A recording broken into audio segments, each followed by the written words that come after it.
Bon, nous voilà de retour effectivement pour cette troisième partie, non des moindres, puisque ça va concerner pourquoi structurer son projet artistique. Donc évidemment, ça va donner des réponses à toutes les interrogations qu'on avait au préalable dans les intervenants d'avant. Je rappelle qu'on est en direct du Royal Riviera dans le cadre des rencontres professionnelles de la musique, d'accord, Lily in Mind. Donc, vous êtes au bon endroit, toujours. Et là maintenant, dans le nouveau panel, nous avons déjà des personnes qui étaient là précédemment, dont Laurette Amonique, donc qui représente Cariculture, qui va nous rappeler les étapes de la structuration et les bénéfices forcément de se structurer. Nicolas Cabos de la Rock School Barbet, située à Bordeaux, toujours dans l'accompagnement, et il va nous donner les éléments de comment accompagner dans la structure, effectivement la structuration du projet. Nous a rejoint Smiley, artiste, véritable chef d'orchestre, chargé de projet, musicien, producteur, beaucoup de casquettes. Voilà, on va essayer de comprendre comment ça s'organise aussi. Puis, nous a rejoint aussi Marie-Claude Pernel, qui représente la salle Robert Loison au Moule. Allons-y. On commence par toi, Laurette. Alors, les étapes de structuration, le bénéfice de se structurer. C'est bon? Oui. Ouais. Alors tout à l'heure, on a parlé d'accompagnement et maintenant on parle de structuration. Mais qu'est-ce que ça veut dire structurer son projet? Donc c'est identifier, structurer un projet, les priorités, les étapes, les moyens, les acteurs qui participent au projet, les publics et les possibles ajustements pour pouvoir s'adapter peut-être des freins qui peuvent venir être rencontrés sur la vie de ce projet. Ce qui pourrait être intéressant de vous présenter en amont, c'est un petit peu qu'est-ce qu'on retrouve dans un dossier de production et qu'est-ce qu'un dossier de production. Parce que c'est ce dossier de production qui va vous permettre, d'aller faire des demandes de financement. Ces demandes de financement peuvent être adressées donc aux acteurs publics, on les a évoqués tout à l'heure, des acteurs privés. Vous pouvez très bien être sur une recherche de sponsors. Vous pouvez très bien aller aussi chercher un mécène. Vous pouvez très bien monter des partenariats, d'échanges en nature. Et vous pouvez également tisser votre réseau et chacun s'apportant dans cet échange quelque chose de gagnant et de positif pour sa propre activité. Un philosophe dit que ce qui marche le mieux, c'est l'intérêt commun plutôt que le don. Donc voilà, rester dans cette optique d'intérêt commun, ça marche très très bien. La structuration gagnant-gagnant, on va dire. Projet. Gagnant-gagnant, win-win. Dans un dossier de production, on retrouve, on l'évoquait tout à l'heure, ce qu'on accompagne tout en amont, c'est les intentions artistiques. L'intention artistique, c'est quel est le à dire, comment, pourquoi, pour qui, que l'essence même de la création. Ensuite, il y a la direction artistique qu'on retrouve dans un dossier de production. Avec qui vous travaillez? Chaque artiste va intégrer ou prestataire aura lui-même son propre talent et sa propre identité qui viendront alimenter votre direction artistique. C'est important de pouvoir les énumérer, de les identifier et en quoi c'est eux et pas quelqu'un d'autre, cette ressource. Les besoins formatifs, ça a été évoqué via l'AFDAS. Donc, par exemple, avant l'enregistrement d'un album ou avant de rentrer en résidence, il peut être nécessaire de faire un travail de préparation physique ou de refaire un coaching vocal ou d'affiner un autre élément. Ça peut être aussi de la comédie. Ensuite, il y a le management de son équipe artistique. Comment on va manager, tenir les acteurs, quelles sont les étapes.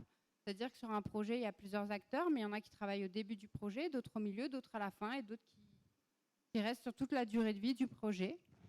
Ensuite, les publics, on a un petit peu évoqué tout à l'heure. Votre création, elle va s'adresser à qui? Est-ce que ça sera toujours la même forme créative en fonction du public? Ou est-ce que pour aller chercher, par exemple, les jeunes publics, notamment, je pense beaucoup aux jeunes publics, c'est important de revoir peut-être la création initiale et d'en faire différentes formes à partir d'une création.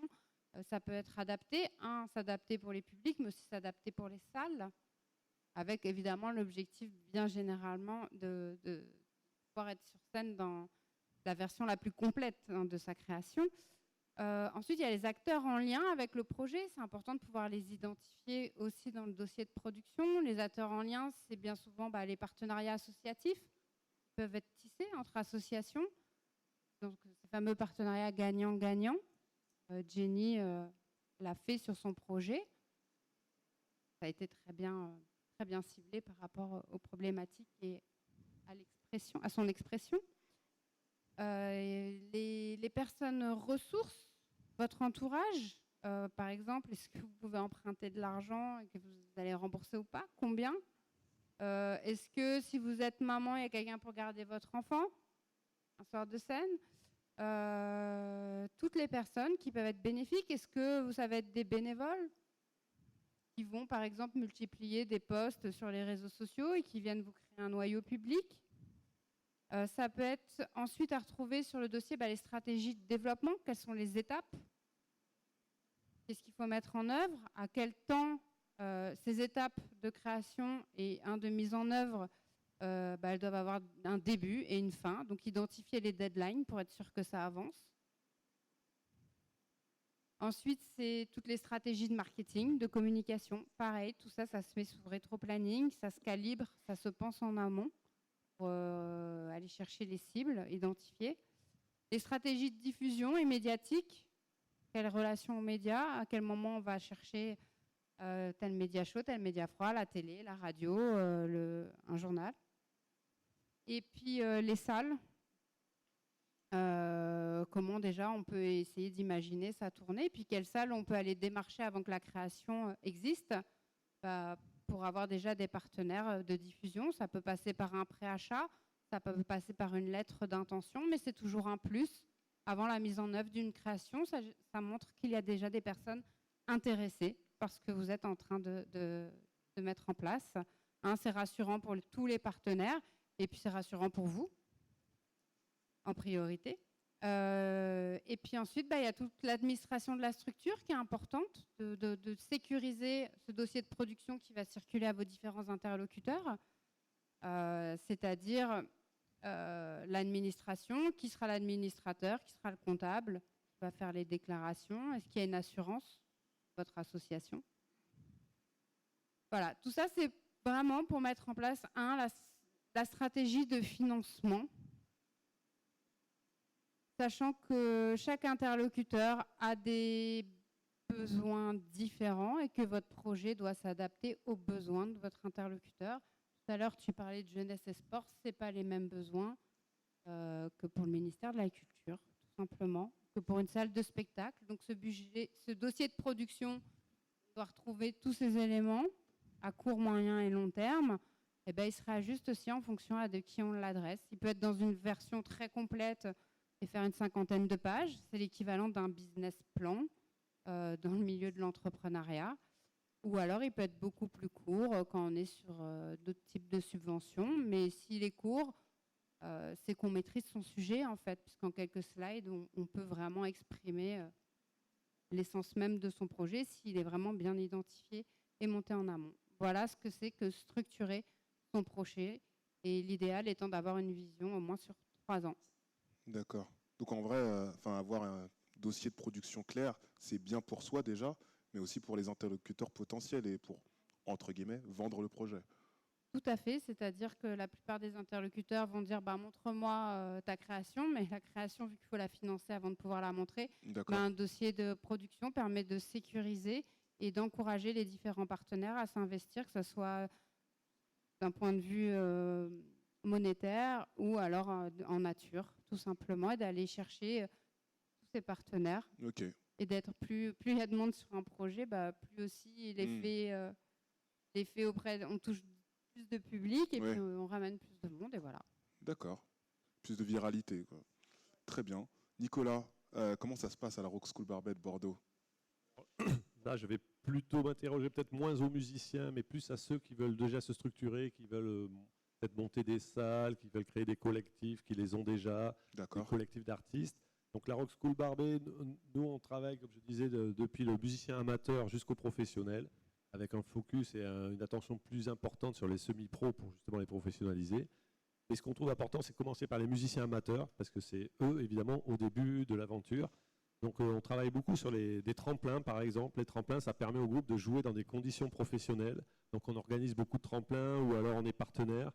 Donc là, c'est pour les tremplins locaux qu'on puisse faire, on peut être sur des tremplins qui sont sur notre métropole, ou alors sur notre département.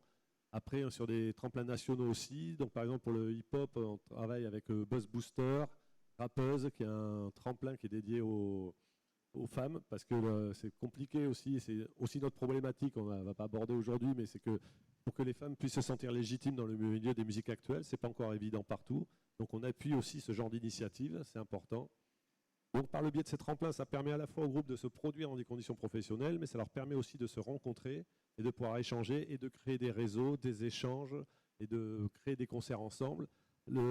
Par exemple, alors sur le territoire, je n'ai pas tout à fait toutes les connaissances évidemment de comment ça se fonctionne, mais je sais que nous, sur les petits bars-concerts, les choses comme ça, qui sont les principaux lieux qui accueillent des musiciens, ils aiment bien que quelqu'un arrive et leur dise, ben voilà, nous on est 2 groupes, on est 3 groupes, on va faire la promotion, on va faire ci, on est en capacité d'organiser, on peut ramener un certain nombre de personnes, et ça facilite beaucoup l'organisation d'un concert que quand le groupe vient tout seul en disant, voilà, je veux jouer, oui, et voilà.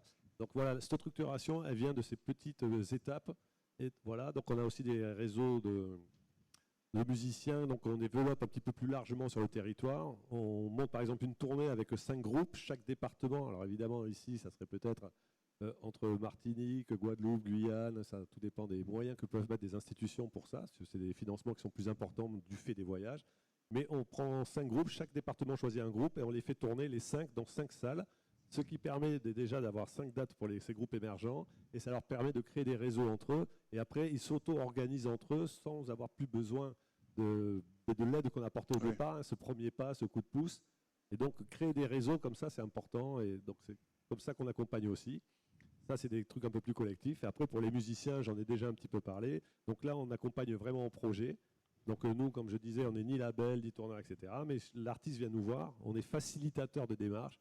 Ils nous disent, on fait des audits, ils nous disent, voilà, nous on en est là, on veut ça, ça, ça. Et on essaye de donner les bons conseils en disant, mais voilà, il faut que tu développes ta visibilité. Sur l'auto-entrepreneur, évidemment, là, il y a tout ce qui est légalité, tout ce qui est... Mais l'artiste, au départ, n'a pas accès à ça, n'a pas accès à des producteurs. Donc, il faut qu'il se produise lui-même, évidemment. Donc, moi, je lui dis, si tu n'as pas de label, eh t'en crées un. Donc, moi, j'ai qu'une asso. Si tu as une asso, tu as un label. Comment s'appelle ton asso? Elle s'appelle, je dis n'importe quoi, développement musique. Mais ton label, tu veux l'appeler autrement, c'est pas grave. Tu as une structure associative qui, déjà, c'est ton label. C'est ton label si tu décides que ça devient ton label. Donc, par exemple, tu veux appeler ton label, c'est pas Grand Musique, quelque chose comme ça. Mais Grand Musique, c'est ton label et ton asso s'appellera autrement. Mais c'est quand même ton cadre administratif qui te permet de gérer ce label. C'est pareil, en général, on crée son asso parce que les bars donnent un chèque de 100 € qui ne suffit pas à déclarer, mais ça rentre dans les frais. Donc nous, on avait coutume d'appeler ça du blague sur facture, parce que c'était une façon la moins illégale possible de toucher de l'argent, sachant qu'il n'y avait pas assez pour déclarer les gens. Donc comme il n'y a pas assez, cet argent-là, tant qu'il reste dans le projet artistique, c'est-à-dire qu'il va aider à payer le premier enregistrement, le premier clip, etc., etc. Donc on essaye de se positionner là, donner les meilleurs conseils possibles.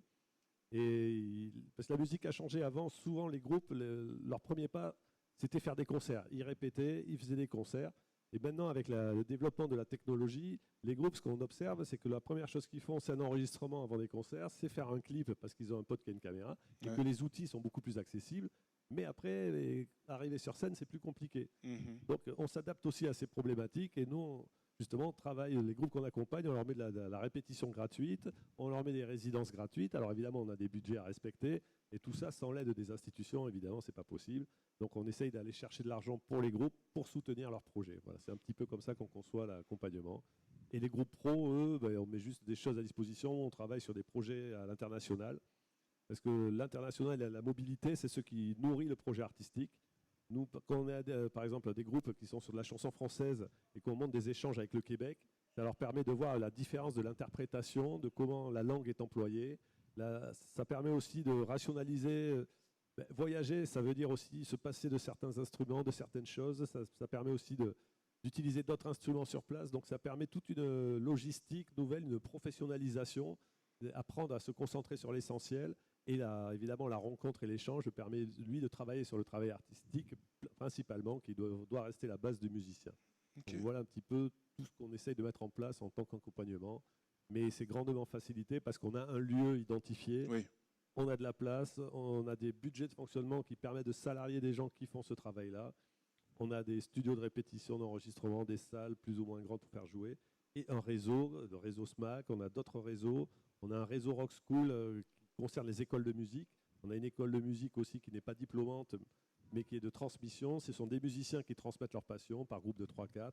Il n'y a pas d'histoire de solfège au début, c'est-à-dire que premier cours, on touche l'instrument et on remarque que les gens, en fait, les musiciens, ils font toutes ces étapes. Ils commencent souvent par des cours, après ils viennent enregistrer dans le cadre d'ateliers, après ils font des petits concerts, et après, voilà, pour ceux qui veulent, peuvent devenir professionnels ou en tout cas avoir une pratique artistique de manière professionnelle avec un travail à côté, parce que ce n'est pas du tout antinomique, mais c'est des choix à faire. Voilà. D'accord. Ben, merci beaucoup. Merci beaucoup. C'est vraiment au niveau de l'action culturelle, en tout cas, que ça se travaille au niveau des SMAC et surtout pour les salles de concert. Il ne faut pas négliger cet aspect-là. Ce label SMAC permet d'avoir des financements sécurisés et permet de respecter un cahier des charges d'aide et d'accompagnement aux artistes. Ouais. Donc c'est très important. La structuration n'est pas possible, à mon sens, sans l'aide des pouvoirs publics et des financements qui vont avec. J'ai une question pour toi, Laurette. Je sais, après, on va passer. Mais il y a des SMAC en Guadeloupe, du coup, identifiés? Non, il n'y a pas de SMAC. Hein. D'accord. J'ai envie de dire pas encore. Pas encore. En tout cas, ce genre de rencontre va initier le mouvement peut-être. C'est à La Réunion, c'est la seule SMAC outre-mer, si je ne dis pas de bêtises. Et j'ai remarqué, donc, étant musicien, j'ai pu aller jouer à La Réunion en SMAC. Donc pourquoi j'ai pu? Parce qu'ils avaient aussi des moyens à mettre par le biais d'institutions. Ils ont aussi des moyens pour envoyer les artistes en métropole. Évidemment, ça facilite beaucoup les choses. Ok.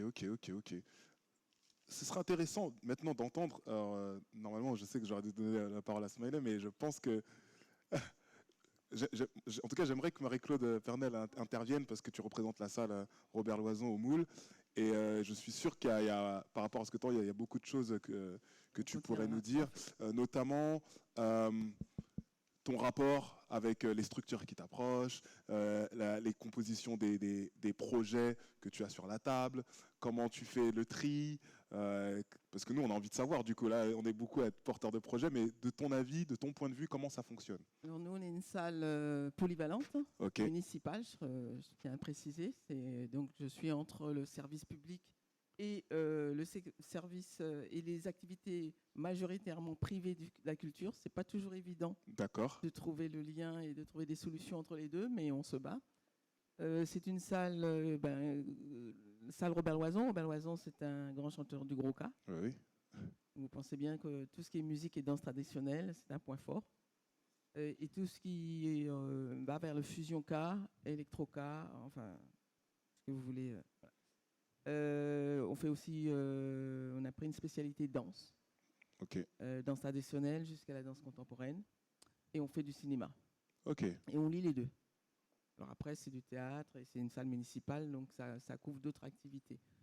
Moi, je pars du principe, et avec mon équipe, que chaque artiste a un public. Mais on n'a pas toujours les moyens pour que cette rencontre puisse se faire. Même si c'est 20 personnes, c'est son public qui commence. C'est 20 personnes. Sauf tu as commencé comme ça à l'archipel, et je crois qu'il y avait 10 personnes. Donc, ça, ce n'est pas grave. Vous considérez ce type de projet aussi? Oui, c'est-à-dire que lorsque un artiste vient nous rencontrer, je cherche à savoir justement tout ce qu'a cité Laurette, là, c'est sa structuration. Il faut identifier où est-ce qu'il est dans sa structuration. Et ça vient très vite. Hein. Est-ce qu'il est professionnel? Est-ce qu'il est amateur? Est-ce qu'il est amateur qui veut rester amateur? Est-ce qu'il est un amateur qui rêve d'être devenu professionnel? Est-ce qu'il est semi-professionnel et pourquoi?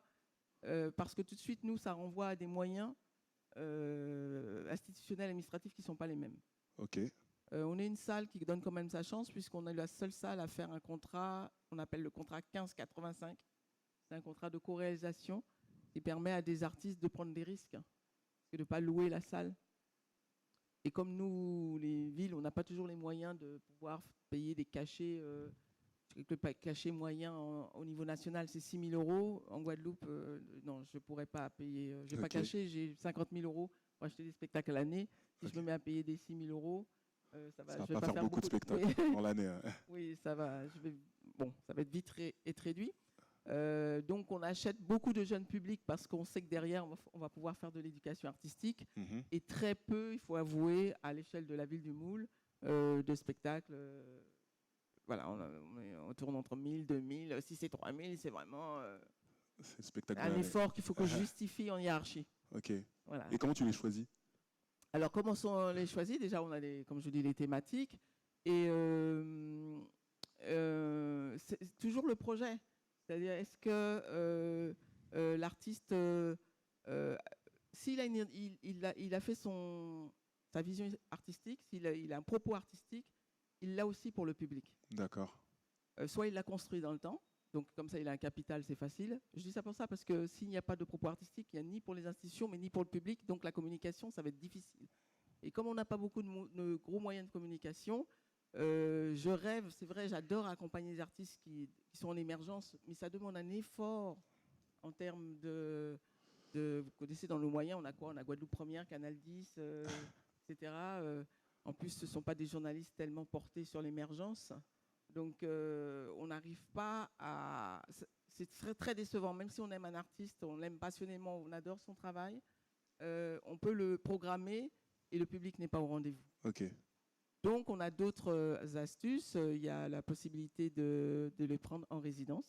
Donc, si on voit son spectacle, il n'est pas encore bien formalisé, il a peut-être besoin de réécrire. C'est ce que j'ai fait hier avec un danseur, mais ce n'est pas grave. Nous allons, en juin, il va faire une écriture de 2 jours, d'écriture d'un spectacle de danse. Et réfléchir avec un espèce de coach, comment il commence à penser, parce que c'est trop flou, c'est pas encore précis, il n'est pas encore prêt pour présenter des dossiers. Faites de l'accompagnement finalement aussi. Oui, toutes les salles, pratiquement, on est obligé, parce qu'on est très proche de nos artistes souvent. D'accord. Et on le voit qu'ils des fois ils n'arrivent pas à décoller, donc il faut quand même les accompagner. Puis après, il y a aussi des résidences de création. Donc là, ils savent déjà, ils ont déjà une intention, ils ont même déjà des financements. Okay. C'est des compagnies qui sont et là, ils ont besoin de répéter, ils ont besoin de construire leur spectacle. Okay. Soit sur scène, soit en studio, soit dans une salle. On se débrouille, c'est assez facile parce que là, on peut prendre Smiley, je crois qu'on va bientôt le recevoir un de ces 4, pour ne pas dévoiler certaines choses. Mais si, dévoiler, on n'est pas beaucoup, dévoiler. On danse aussi, donc on met à disposition des espaces. Vous savez qu'il manque des espaces souvent de se mettre en situation de spectacle vivant. Alors le se mettre en situation, c'est aussi des publics ciblés. Le jeudi, par exemple, on a le temps senior. Et ça m'est arrivé de construire de nouveaux spectacles. On a eu une rencontre entre des scolaires et le public senior en même temps, sur des spectacles qui n'étaient pas encore terminés. Et le public réagit. Okay. Il y a un échange après. Donc ça permet à l'artiste de travailler son spectacle. Prendre le pouls, en fait. Oui, de prendre le pouls, et c'est très intéressant. Et on arrive même parfois à le filmer. Ok. Ouais, donc c'est un travail. Donc moi, je suis très demandeuse de ce genre d'expérience. Ok. Et puis après, il y a les professionnels qui, eux, savent avec qui ils vont travailler. Ils ont déjà eu des subventions, le soutien de la DAC, le soutien de la région. Et ils viennent nous voir parce qu'ils ont besoin de la salle Robert Loison, parce qu'il y a l'archipel. Et après, la salle Robert Loison est équipée. Nous avons un technicien son, un technicien plateau, un technicien lumière, un bon son. Donc, on se vante un peu. Après l'archipel, c'est nous, quoi. C'est beau, c'est beau. Donc, pour travailler dans des conditions professionnelles. Après, nous-mêmes, entre salles, on fait tourner les artistes. Et soit c'est de manière informelle, donc on s'appelle. Comme Eddy est parti, bon, tel artiste a besoin de 3 dates, où il nous appelle et on envoie des mails. Est-ce que tu peux placer tel artiste? Ou de manière beaucoup plus formelle, on a créé un collectif qui s'appelle le CEDAC. Le CEDAC. Ok. Et on se bat pour multiplier les tournées. Il y a combien de salles dans ce... On a été jusqu'à 15 une fois. C'est pas seulement des salles, c'est aussi des lieux, des restaurants, la prison, des lieux en plein air, etc. Et on a pu...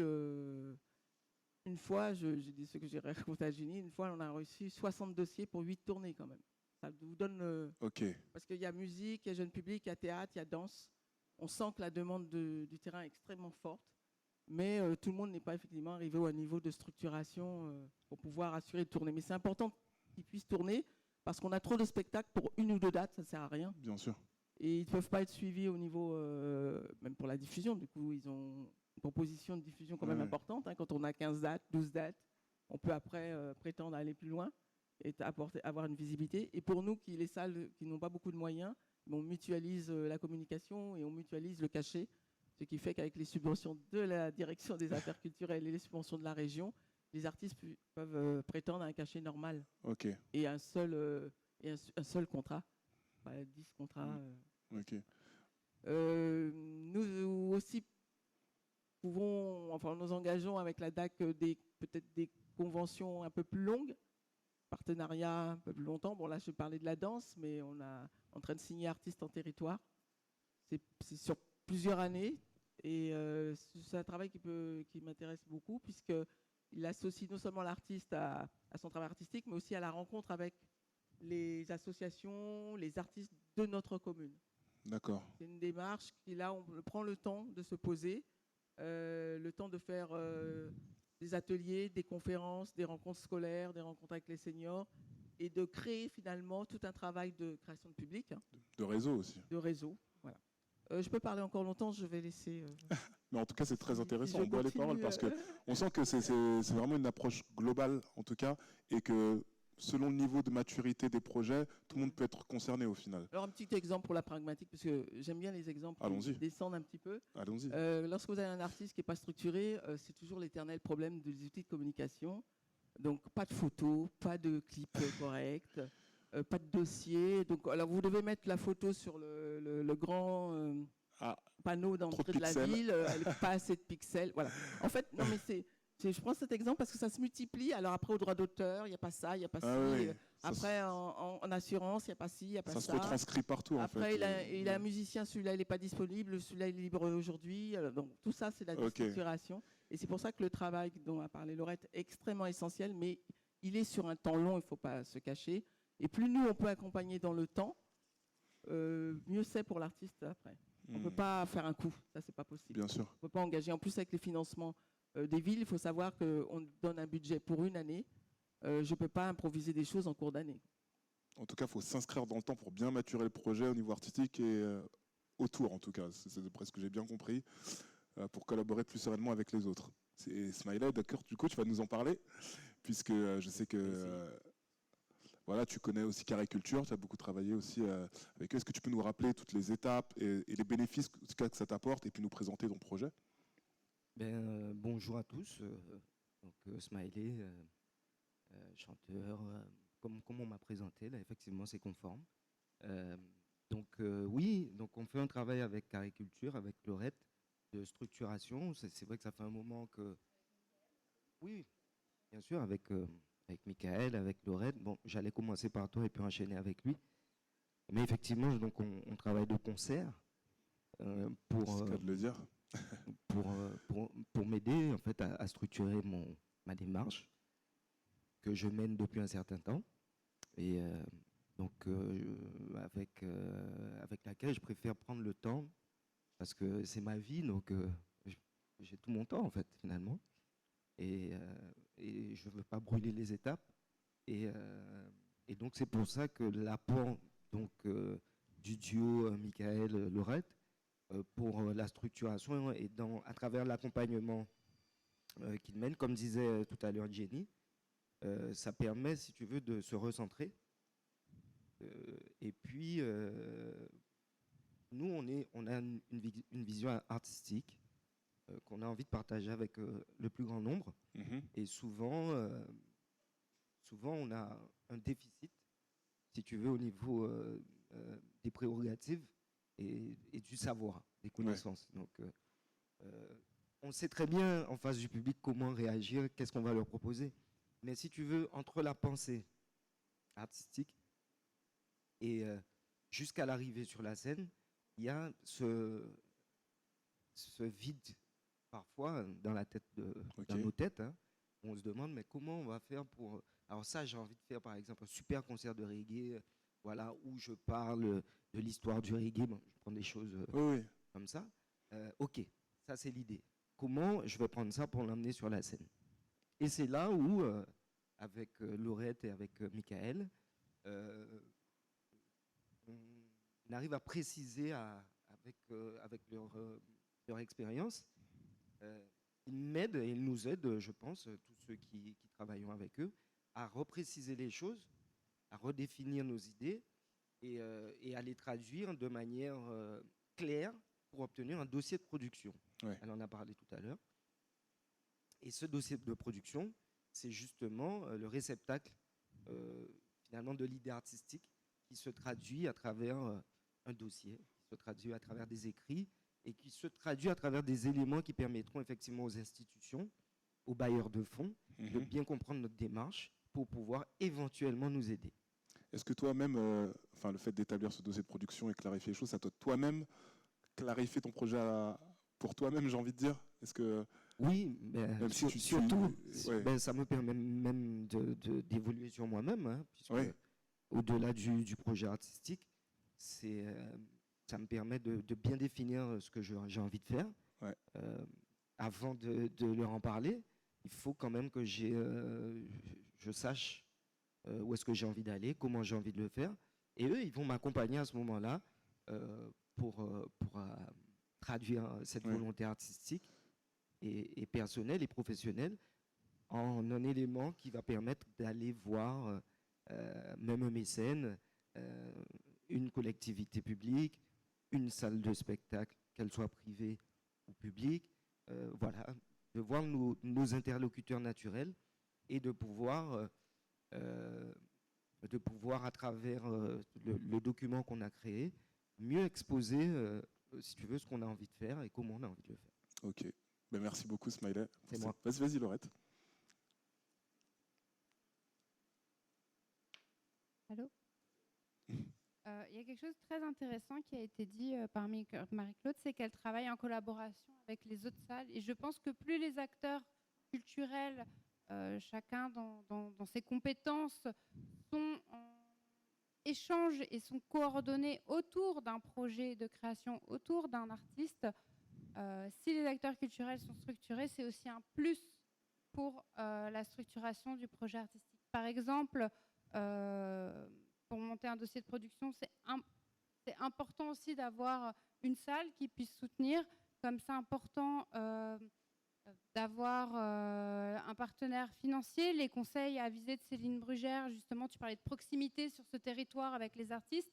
C'est vraiment un plus qu'on a ici parce que Céline Brugère permet aux artistes, par un exemple, Smiley développe un projet en lien avec une autre île de la Caraïbe. Cette proximité avec la DAC a permis tout de suite d'identifier un autre acteur qui portait un projet culturel qui avait été en lien avec cette même île et de pouvoir faire une mise en relation entre les deux artistes et de booster sur le projet de Smiley. Donc, en effet, on est sur un petit territoire, c'est quand même facile de pouvoir s'approcher et mieux on est coordonné, mieux c'est pour les créations et les artistes. Voilà. Ok. Et je voulais rajouter, je reviens sur ta partie, j'aime bien le dossier de production, c'est parce que j'en ai travaillé sur un hier soir, pas plus tard qu'hier. Et pour avoir participé à des commissions, en plus, comme j'ai une formation économique, j'aime bien regarder les budgets. Et s'il vous plaît, en fait, l'important d'un dossier de production, c'est la cohérence. Et d'aller à tout, le pourquoi, il doit être sur tout. Sur tout.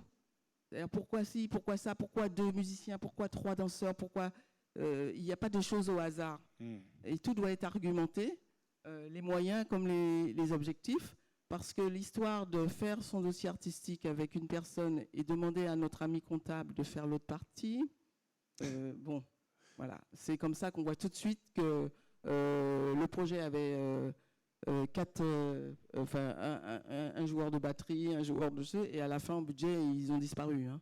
Donc donc la cohérence, c'est du début jusqu'à la fin. C'est pour ça que c'est un travail, c'est pas un travail scolaire. C'est vraiment, ça doit être accompagné et parfois accompagné de personnes différentes, parce que les personnes qui vont vous accompagner au niveau artistique peuvent ne pas être les mêmes personnes au niveau financier. Ouais. Ok. Ben, merci à vous en tout cas pour tous ces éléments.